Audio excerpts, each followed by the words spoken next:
오늘 우리가 함께 나눌 하나님의 말씀은 시편 53편입니다. 제가 하나님의 말씀을 봉독하겠습니다. 이제 하나님의 말씀을 들으십시오. 어리석은 자는 그의 마음에 이르기를 하나님이 없다 하도다. 그들은 부패하며 가증한 악을 행하며 선을 행하는 자가 없도다. 하나님이 하늘에서 인생을 굽어 살피사 지각이 있는 자와 하나님을 찾는 자가 있는가 보려 하신즉 각기 물러가 함께 더러운 자가 되고 선을 행하는 자 없으니 한 사람도 없도다. 죄악을 행하는 자들은 무지하나 그들이 떡 먹듯이 내 백성을 먹으면서 하나님을 부르지 아니하는도다. 그들이 두려움이 없는 곳에서 크게 두려워하였으니 너를 대항하여 진친 그들의 뼈를 하나님이 흩으심이라. 하나님이 그들을 버리셨으므로 내가 그들에게 수치를 당하게 하였도다. 시온에서 이스라엘을 구원하여 줄 자 누구인가? 하나님이 자기 백성의 포로된 것을 돌이키실 때에 야곱이 즐거워하며 이스라엘이 기뻐하리로다. 아멘. 이것은 하나님의 말씀입니다. 오늘 우리는 무식한 놈들이라는 제목으로 하나님의 말씀을 나누도록 하겠습니다. 오늘의 말씀은 크게 세 부분으로 나눌 수 있습니다. 첫 번째 부분은 1절부터 3절로서 시편 기자는 불경건한 인류에 대한 하나님의 평사를 묘사합니다. 즉, 그들은 완전히 타락했으며 대단히 위험하다는 내용입니다. 두 번째 부분은 4절과 5절로서 시편 기자는 죄악을 행하는 자들과 의인들 사이에 있는 갈등의 결과를 드러내는 내용입니다. 마지막 세 번째 부분은 6절로서 시편 기자는 구원받는 위대한 날, 곧 하나님의 백성이 모든 일에 대한 보응을 보며 기뻐할 날이 다가올 것을 소망하는 내용입니다. 이제 내용을 살펴보겠습니다. 1절입니다.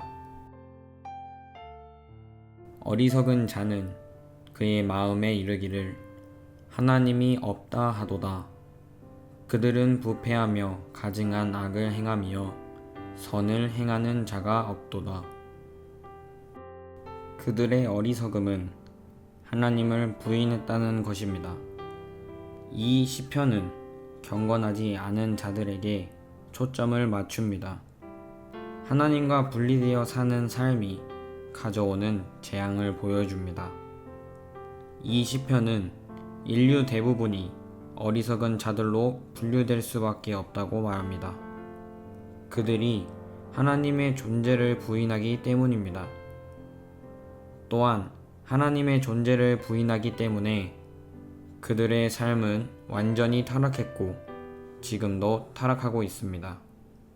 이 시편은 인류의 완전한 타락에 관해 성경에서 가장 강력하게 말하는 구절 가운데 하나입니다.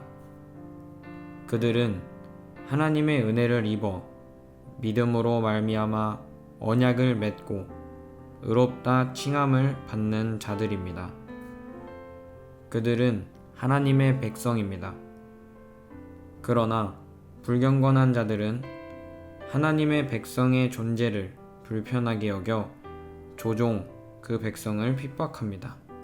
그러나 시편 기자는 이런 모든 갈등이 끝날 날이 올 것이라고 기대합니다. 어리석게 믿지 않는 사람들에게는 수치를, 하나님의 백성에게는 영원한 기쁨을 가져올 날입니다. 이 시편은 한 관찰에서 시작합니다. 어리석은 자는 그의 마음에 이르기를 하나님이 없다 하도다. 이 놀라운 선언은 쟁점을 불러일으킵니다.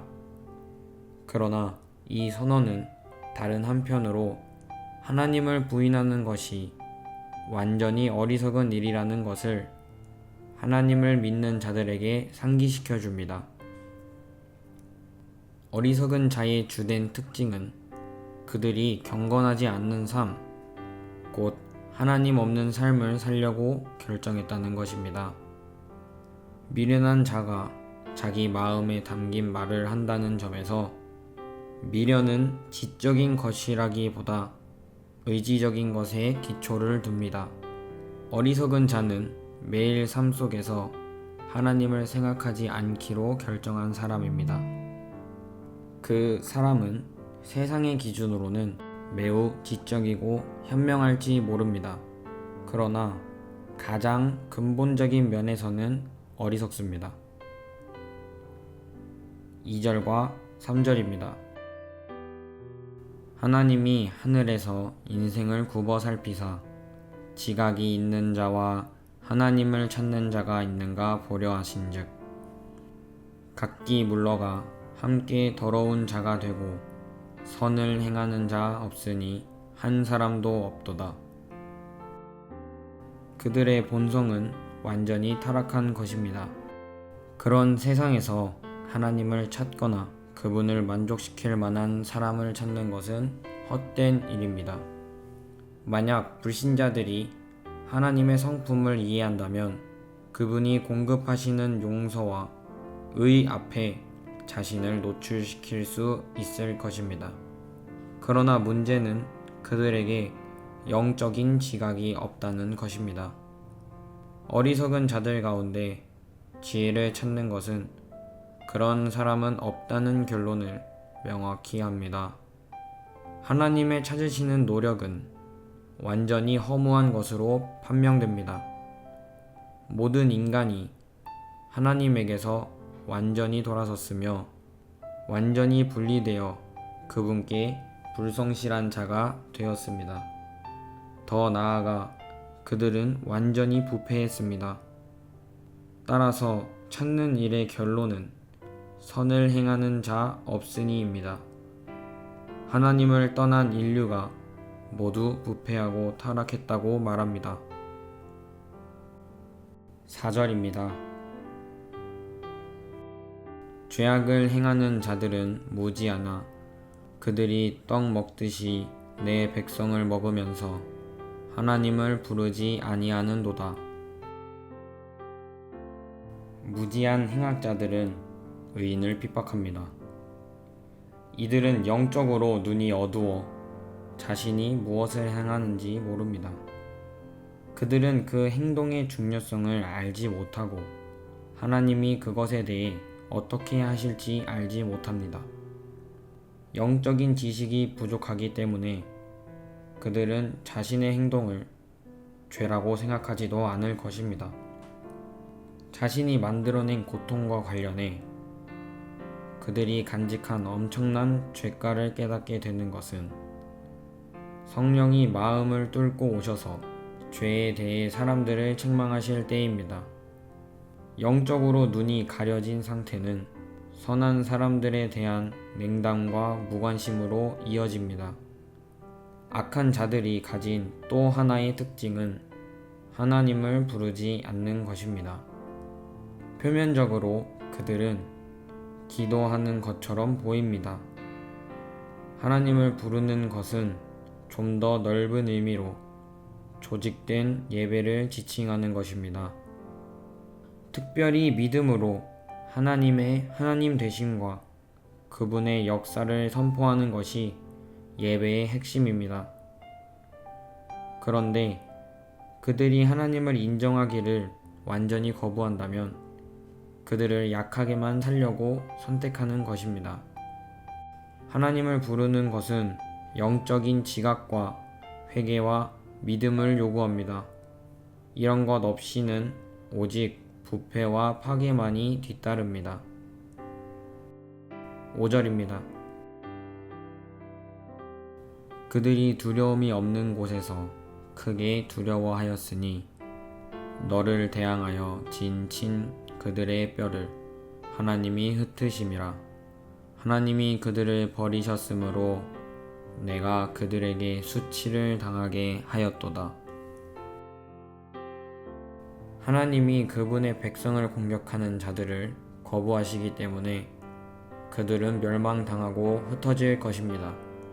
만약 악한 사람들이 하나님의 성품을 조금이라도 안다면 그분이 의로운 심판관이며 그들의 죄를 심판하시리라는 사실을 깨달을 것입니다. 시편 기자는 전반적인 사람들의 상태를 도덕적으로 완전히 버려진 것으로 묘사했습니다. 하나님이 자신의 백성을 구원하실 때 그들은 완전히 멸망당할 것입니다. 악한 자들이 번성하고 있을 때 그 심판은 일어날 것입니다. 하나님이 신원하실 백성은 의인입니다. 때때로 그들은 보호받지 못한 것처럼 보이기도 합니다. 하지만 악한 자들은 하나님이 모든 일을 그분의 손에서 벗어난 채 두시지 않는 것을 알게 될 것입니다. 또한 자기들이 의인을 대했던 것보다 더 심하게 자기들을 다루실 것도 알게 될 것입니다. 6절입니다.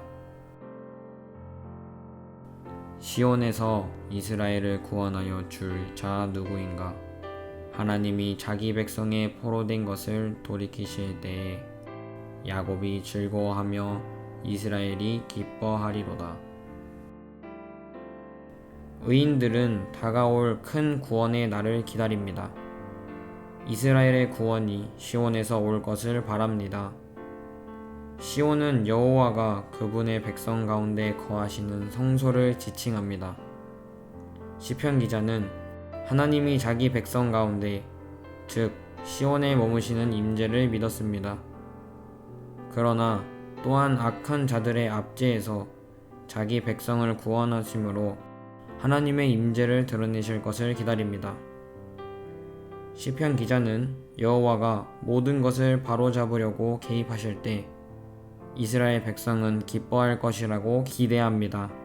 그들은 잠시 고통당하고 밑바닥으로 내려가는 것 같지만 때가 되면 세상을 이기는 승리를 축하하게 될 것입니다.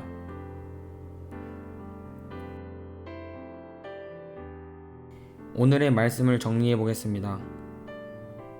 하나님의 백성은 타락하고 위험한 불신자들의 공격을 받을 수 있지만 하나님이 그들에게 확실한 승리와 축복을 회복시켜 주실 것을 기대할 수 있습니다. 세상을 이기는 승리에 대한 기대감과 하나님의 공급하심을 다시 누릴 수 있는 회복을 기대할 수 있다는 사실은 이 타락한 세상에서 신자들에게 신실하게 살아가도록 동기를 부여합니다. 세상 사람들은 영적 지각이 없지만 믿는 자들은 그렇지 않습니다. 신자들은 세상이 죄 가운데 빠져 있고 그것을 하나님이 파괴하실 것이라는 사실을 압니다. 신자들은 사람들이 자신을 대항하여 진치는 것 같은 위기의 순간에도 하나님이 적들에게 수치스러운 패배를 당하게 하실 것을 압니다. 악을 이기는 각각의 승리를 통해 신자들은 어떻게 세상을 이겨야 할지 배우게 될 것입니다. 이러한 사실을 알므로 신자들은 이 세상의 무신론적이고 타락한 구조에 발목을 잡히지 않을 것입니다. 오늘의 말씀을 통해서 주시는 교훈을 묵상하시면서 하나님을 찾으며 하나님과 동행하는 지혜로운 하나님의 자녀된 삶을 살아가시기를 주님의 이름으로 축복합니다. 아멘.